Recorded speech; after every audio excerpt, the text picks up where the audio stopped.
आज के इस प्रेस कॉन्फ्रेंस में हमारे बीच उपस्थित श्री संजय टंडन जी, हमारे आदरणीय मेयर जी, बल्ला जी और सभी पत्रकार भाई और बहनों।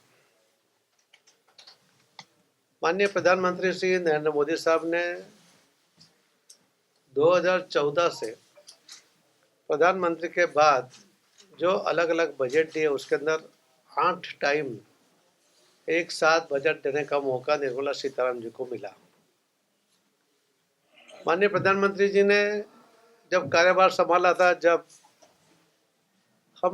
हमारी अर्थव्यवस्था 11वें नंबर पे थी, जब माननीय प्रधानमंत्री जी ने 5वें नंबर पे ला के रख दी।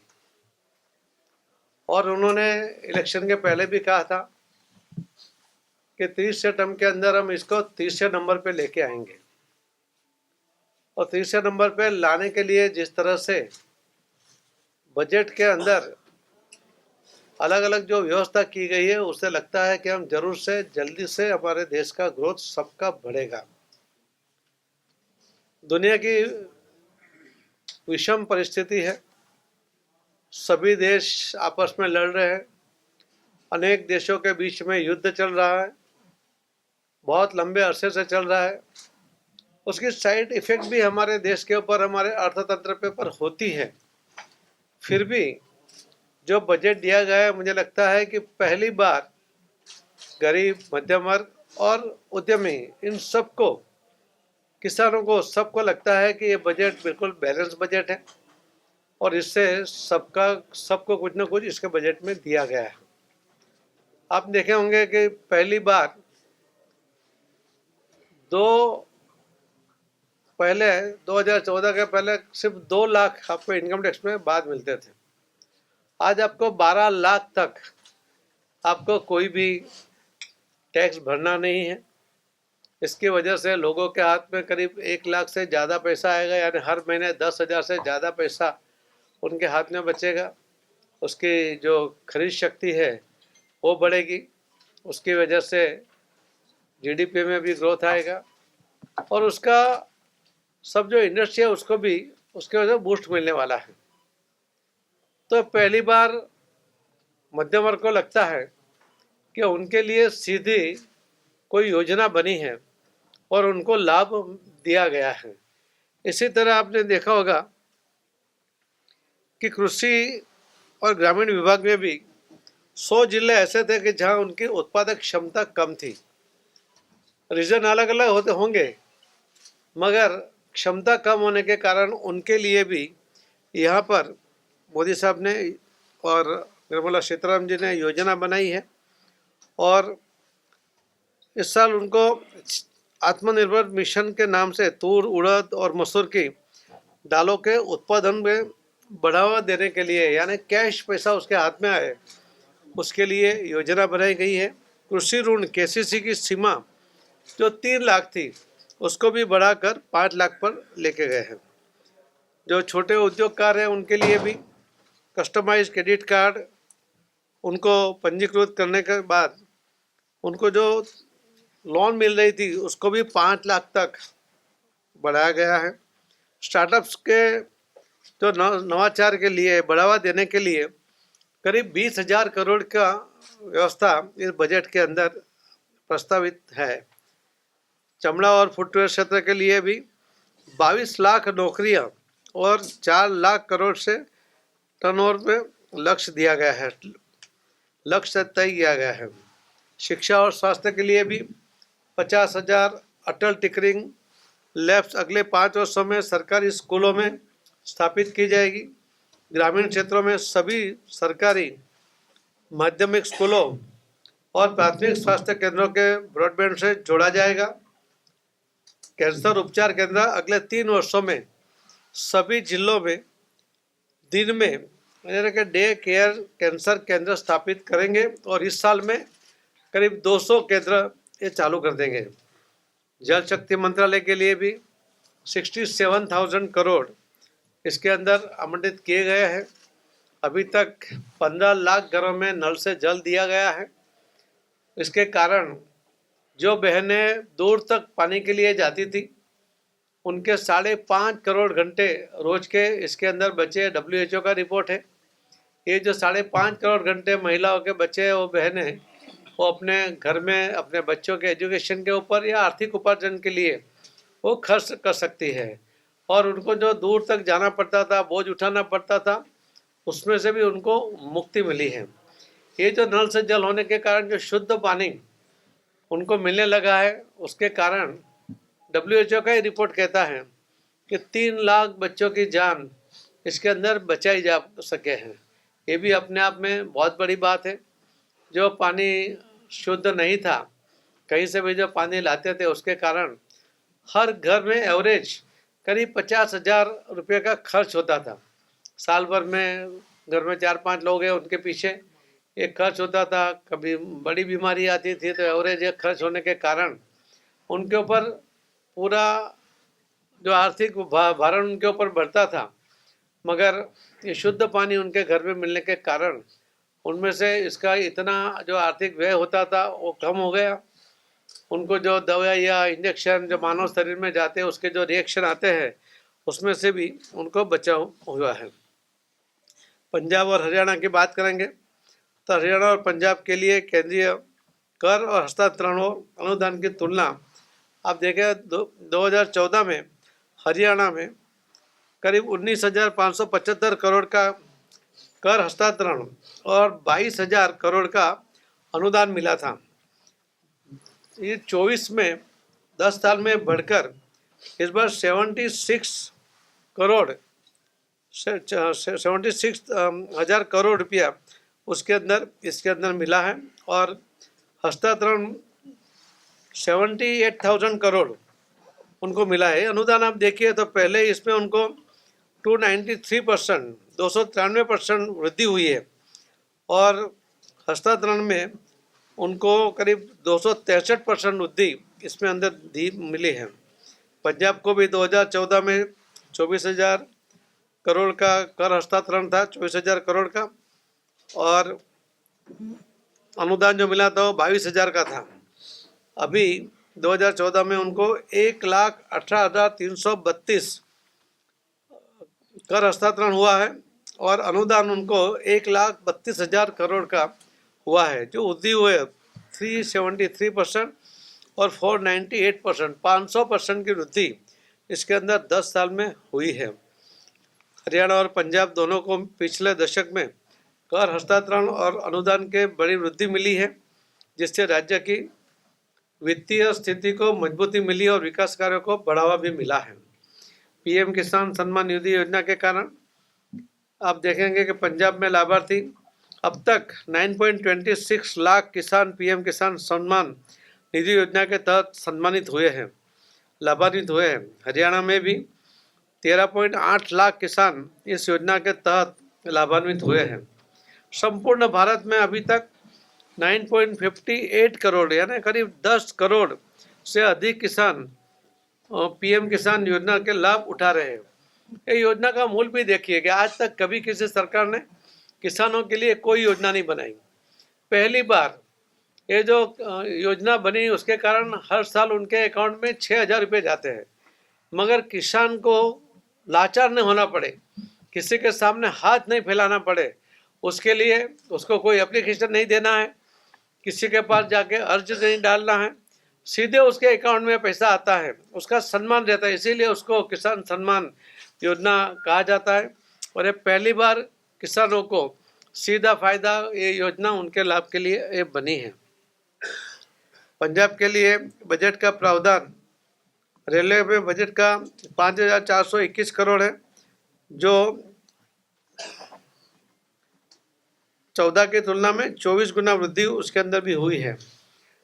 30 रेलवे स्टेशन अमृत स्टेशन योजना के तहत पुनर्विकास 100% रेलवे युद्धीकरण पूर्ण करने का भी इसके अंदर प्रावधान किया गया है।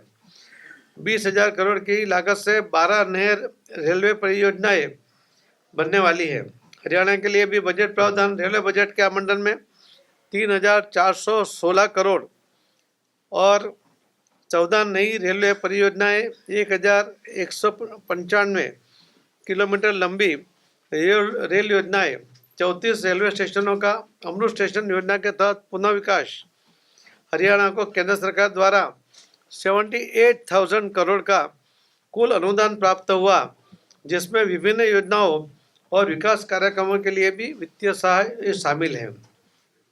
यह बजट भारत के विकास और आत्मनिर्भरता के दिशा में एक बहुत बड़ा कदम है। बुड्ढा नाला पुनरुद्धार परियोजना लुधियाना पंजाब के लिए है। परियोजना का उद्देश्य लुधियाना के शहर से गुजरने वाले कुछ बुड्ढा नाले में प्रवाहित नगरपालिका सीवेज, औद्योगिक और डेयरी अपशिष्ट को नियंत्रित करना, जिससे सतलज नदी को प्रदूषण से बचाया जा सके। परियोजना की लागत करीब 650 करोड़ रुपया है। योजना की शुरुआत 2020 अमृत एवं स्मार्ट सिटी मिशन के तहत हुई है। परियोजना की वर्तमान स्थिति: सीवेज उपचार में एसटीपी बने, 2 नए एसटीपी बन गए, 4 पुराने एसटीपी को पुनरुद्धार कार्य पूर्ण हुआ है। हरियाणा में अटल भूजल योजना, जिसमें 14 जिले, 36 ब्लॉक और 1647 ग्राम पंचायतों में लागू है। 1647 ग्राम पंचायतों में जल बजट और जल सुरक्षा योजना तैयार की गई है। इस तरह सतलज यमुना लिंक का भी जो विवाद था, उसके अंदर भी दोनों मुख्यमंत्रियों के साथ वहाँ पर उनके साथ भी वार्तालाप चल रहा है और उससे जल्दी से ये विवाद का निराकरण हो, उसके लिए भी काम चल रहा है। ये बजट के अंदर हर व्यक्ति को ध्यान में रखा गया है। युवा हो, महिला हो, किसान हो, उद्यमी हो, सबके लिए इस बजट के अंदर कुछ ना कुछ दिया गया है।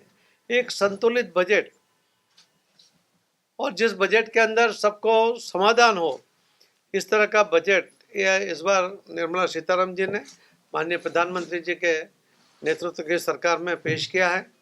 मैं उनको भी अभिनंदन करता हूं और आपके माध्यम से चंडीगढ़ के, हरियाणा और पंजाब के सभी लोगों को भी बहुत बहुत अभिनंदन करता हूं कि उनको बहुत अच्छा बजट के अंदर उनके लिए व्यवस्था की गई है, जिसकी वजह से यहाँ का डेवलपमेंट और ज़्यादा स्पीड में बढ़ेगा।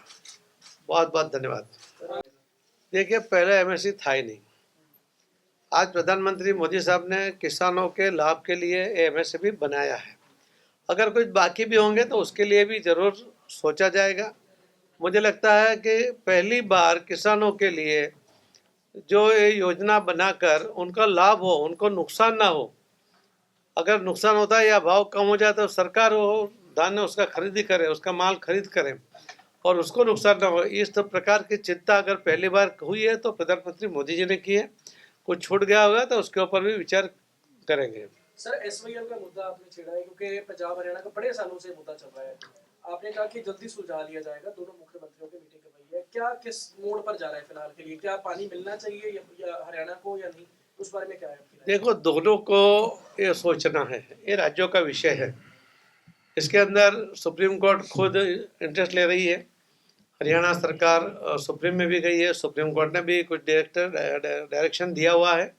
उसके आधार पर दोनों के साथ बात चल रही है और दोनों तरफ से पॉजिटिव चल रहा है। मुझे लगता है बहुत अच्छा, दोनों स्टेट के लिए एक अच्छा निर्णय उसके अंदर आएगा।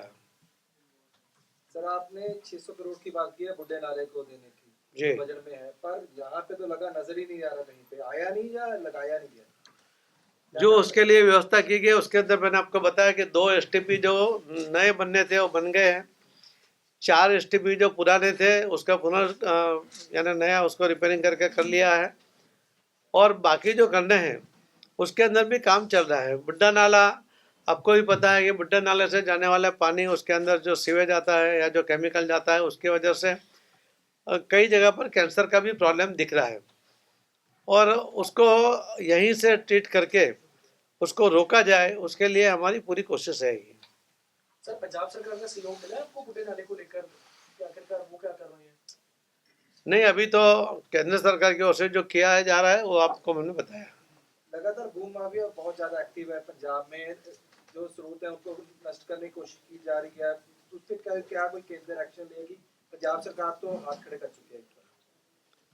अभी तो मैं बजट के बारे में आपके साथ बात करना है, उसकी मेरे पास तैयारी है। आपका सवाल, अभी उसका जवाब मेरे पास नहीं है। सर, एक देखें, करके एक बता बड़ा देंगे। इश्यू चल रहा है देखिए, अमेरिका से जो भारतीयों को डिपोर्ट किया गया, नौजवानों को, ठीक है, जैसे उनको हथकड़ी लगाकर या बंदी बनाकर डिपोर्ट किया गया, उसको कैसे आप देखते हो? कि अमेरिका के बाद और देश भी जो है डिपोर्ट करने की बात कर रहे हैं। देखिए, डिपोर्ट करना हर देश का अपना अधिकार होता है। हमारे देश पे भी अगर कोई आते हैं तो उसके लिए भी डिपोर्ट करना क्या चलता रहता होगा, मगर हथकड़ी डालना ये उचित नहीं है। और इसीलिए अभी जब प्रधानमंत्री जी वहाँ अमेरिका जा रहे हैं तो जरूर वो मुद्दा उठाएंगे। इसके बारे में अ, विदेश मंत्री ने राज्यसभा और लोकसभा में पूरा विवरण दिया है, पूरा उन्होंने उत्तर भी दिया हुआ है। ये अलग अलग देशों के साथ का मामला है, इसके लिए उसको टेकफुली उसको ये करना पड़ेगा, मगर ये जो हुआ है वो नहीं होना चाहिए, उसके लिए पूरी कोशिश की जाएगी। सेंट्रल ग्राउंड वाटर बोर्ड की रिपोर्ट है कि पंजाब के 20 डिस्ट्रिक्ट और हरियाणा की 16 वहां का जो ग्राउंड वाटर है उसमें यूरेनियम नाइट्रेट की मात्रा बहुत ज्यादा है जो कि हार्मफुल है। उसके लिए सेंट्रल सरकार क्या कर रही है? मैंने अभी बताया आपको कि जो डार्क जोन है, और डार्क जोन के अंदर भी अलग से फंड देकर वहाँ पर यहाँ जो कुछ जिले जो अभी यहाँ पे मैंने बताया था नंबर आपको, तो उसको हम जो अलग अलग योजना के द्वारा रेन वाटर हार्वेस्टिंग के द्वारा भी उसको करने जा रहे हैं। हम उसको चाहते हैं कि 1 साल के अंदर ये डार्क जोन में से उनको बाहर निकाला जाए, क्योंकि अगर किसी भी किसान का ज़मीन है और वो डार्क जोन में अगर आता है तो उसको बोर करने का, पानी निकालने के लिए, या उसको परमिशन नहीं मिलती है, उसको पानी लाइट का कनेक्शन नहीं मिलता है। तो ये ना हो, इसके लिए हमारी ओर से योजना है। पहले तो हम उसको किसान ही कर सके, उसके लिए उसको स्प्रिंकलर वगैरह देने के लिए, लगाने के लिए भी हमारे यहाँ से फंड दिया जाता है स्टेट गवर्नमेंट में। उसके आधार पे वो ज़मीन वो करता है, मगर उसका कायमी उकेल हो, उसको हर बार उसके ज़मीन में पानी का, रेन वाटर हार्वेस्टिंग का जो पीएम साहब ने 2021 मार्च में कहा था कि catch the rain water harvesting के द्वारा उसको ज़मीन में उतारो। मैं आप कह सकता हूं कि मोदी साहब के इस आह्वान के बाद जब उन्होंने सूरत में 6 सितंबर को एक कार्यक्रम किया वर्चुअल, उसमें कहा था कि आप कर्मभूमि से मातृभूमि के लिए कुछ करिए। मैं आपको कहना चाहूँगा कि हमारे यहाँ सूरत में जो व्यापारी रहते हैं, जो मूल हरियाणा से है, उन्होंने 1000 बोर यहाँ रेन वाटर हार्वेस्टिंग के लिए करने के लिए अपना प्रॉमिस किया है। और इलेक्शन की वजह से थोड़ा काम हो नहीं पाया था, मगर आने वाले कुछ ही दिनों में 15 दिन से 1 महीने के अंदर हम ये कार्यक्रम करेंगे, और उसके द्वारा यहाँ पर जो डार्क जोन है उसको भी बात दूर करने की पूरी कोशिश आप सबके सहयोग के साथ करेंगे। हमारे मंत्रालय से भी उसके अंदर फंड मिलेगा। सर, पंजाब का ज्यादातर एरिया जो है डार्क जोन में है, पंजाब के लिए भी कोई इस तरह के स्पेशल प्रोजेक्ट वगैरह? पूरे देश में 150 जिले में अलग अलग ब्लॉक है, वो आइडेंटिफाई कर दिए गए हैं। हम चाहते हैं कि एक ही साल के अंदर ये पूरा डार्क जोन निकालने की कोशिश करें।